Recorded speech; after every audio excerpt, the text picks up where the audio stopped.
जिस गीत को किशोर कुमार साहब ने रिजेक्ट कर दिया था उसी गीत को रफ़ी साहब ने गा करके कर दिया था अमर। जी हाँ दोस्तों, किस गीत का ये किस्सा था बताऊंगा मैं आपको इस वीडियो में। अगर आप YouTube पे मेरा चैनल देख रहे हो तो सब्सक्राइब कीजिएगा। अगर आप Facebook पे हैं तो मेरे पेज को फॉलो कीजिएगा। जितना हो सके इस वीडियो को शेयर कीजिएगा। नमस्कार, मैं महेश कोहली बॉलीवुड संगीत के सफर से। मैं जिस गीत की आज बात कर रहा हूँ दोस्तों, ये एक युगल गीत था जिसको किशोर कुमार साहब ने एक तरीके से रिजेक्ट कर दिया था, गाने से मना कर दिया था। जी हाँ, ये जिस फिल्म का गीत था, ये फिल्म संगीत प्रधान फिल्म थी। इस फिल्म की जो कहानी थी उसकी पूरी थीम संगीत के ऊपर थी। जी हाँ, इस फिल्म में एक नायक होता है जो एस्टेब्लिश सिंगर होता है और एक नायिका होती है, वो भी सिंगर होती है। तो नायक का नायिका से प्यार होता है, फिर वो शादी कर लेता है। नायिका भी गायिका होती है, वो नायिका को इंट्रोड्यूस कराता है लोगों के आगे। तो लोगों को नायिका की आवाज़ ज़्यादा पसंद आती है। एक समय ऐसा आता है जो नायिका होती है, जो नायक की जब पत्नी बन जाती है, वो एक मशहूर सिंगर बन जाती है, उससे आगे निकल जाती है और इसके बाद नायक फ्रस्ट्रेट हो जाता है बुरी तरीके से, दोनों के रिश्तों में दरार आ जाती है। जी हाँ, मैं जिस फिल्म की बात कर रहा हूँ ये फिल्म थी अभिमान, जो 1973 में आई थी। डायरेक्टर थे ऋषिकेश मुखर्जी और इसका संगीत दिया था SD बर्मन साहब ने। नायक का कैरेक्टर अमिताभ बच्चन निभा रहे थे, नायिका का जया बच्चन निभा रही थी। ये स्टोरी मैंने इसलिए आपको बताई, थोड़ी सी आपको तो पता होगी जिन्होंने अभिमान देखी है, ताकि समझ में आ सके किशोर कुमार साहब ने क्यों इस गीत को रिजेक्ट किया। अमिताभ बच्चन जो सुबीर कुमार का कैरेक्टर निभा रहे थे, जया जी जो उमा का कैरेक्टर निभा रही थी।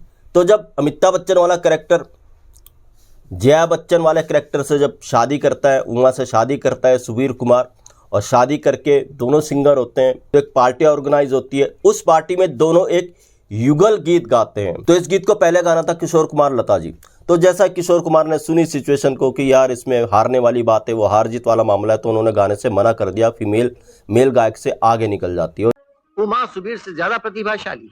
और इसी के बाद फिर स्टोरी करवट लेती है, सब कुछ बदलता है। तो खैर साहब, जब किशोर कुमार साहब ने मना कर दिया तो रफ़ी साहब से बात की गई इस गीत के लिए।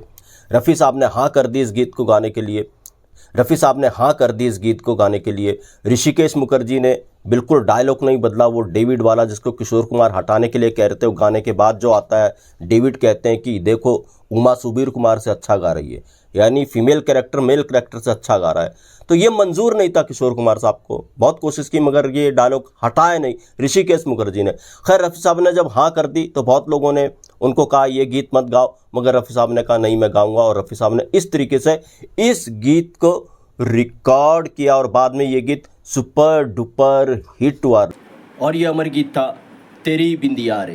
तेरी बिंदिया रे सजन बिंदिया लेगी तेरी। लता जी के साथ रफ़ी साहब ने इस गीत को गाया। अभिमान के लिए 9 गाने SD बर्मन साहब ने बनाए थे, सारे गीत नायाब थे, मगर इस गीत की बात ही अलग थी। रफ़ी लता के टॉप युगल गीतों में एक गीत ये भी आता है दोस्तों। ऐसे कई किस्से में इंडस्ट्री के अंदर, फिल्म इंडस्ट्री के अंदर कई गीत ऐसे बने जिनको बड़े बड़े सिंगर ने हारने की वजह से रिजेक्ट किया। जैसे वो गाना था एक चतुरनार बड़ी होशियार, मन्ना डे साहब ने इस गीत को गाने से इनकार ही कर दिया था, क्योंकि उनका कहना था यार मैं इस गीत में हारूंगा, मैं तो ट्रेंड सिंगर हूँ, अनट्रेंड सिंगर से मैं हारूंगा, ऐसा मन्ना डे साहब ने कहा। तब महमूद साहब ने समझाया, तब जाके मन्ना डे साहब ने गाया। तो ऐसे किस्से होते रहे हैं, एक पार्ट है ये काम का, ऐसा होता रहता है। तो दोस्तों ऐसे भी किस्से में मैं आपके लिए लेकर के आता रहूंगा। महेश कोहली को दीजिएगा इजाजत। Goodbye, good luck and take care.